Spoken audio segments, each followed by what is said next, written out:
There are people who ask questions. There are people who answer them. There are people who answer a question based on the question that comes to them. And there are people who live in the question.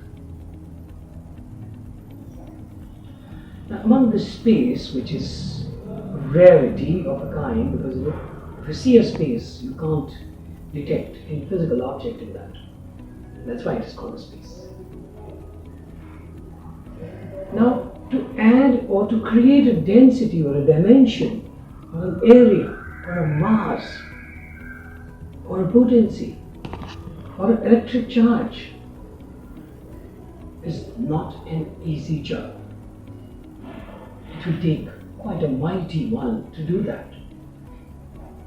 Unless you want to talk about something, which is coming from the air and it is not directed to anything, but if you want to have a well-directed question, it will require a fair amount of capitalization of all these things that I talked about. For example, density, the area, the contour, the weight, the mass, etc., etc. Now, who are those people who are ready to answer? These are the people who can quickly understand and interact. Technically they can interact weight to weight, mass to mass, area to area, contour to contour, dimension to dimension. So, for example, suppose there is a question like y is equal to 2x plus 2. Okay, so will this line pass through 0, 0 is the question. So it is one of those simple mass to mass, area to area, contour to contour, weight to weight response. But there are bound to be questions that are asked because the mind of the questioner carries a certain space, undefined dimension, carries a certain space which is uncommon with anybody else. So that means we will have to give an invitation to the answerer. Come and share my space.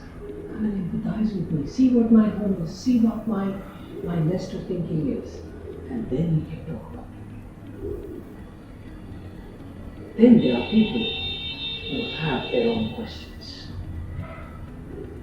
They are not stimulated by an external query. They live in questions by themselves. These are the people who primarily will need to answer these questions by themselves. Because remember what I said. Those people who live in their space will have to invite others to their homes and help them get acclimatized to how you live your life. What is the culture of the home?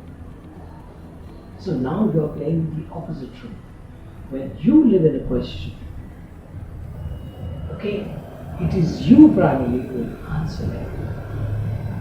Right? So bear in the mind, this transportation, this operation, this physical constraint when you are going through the exchange of questions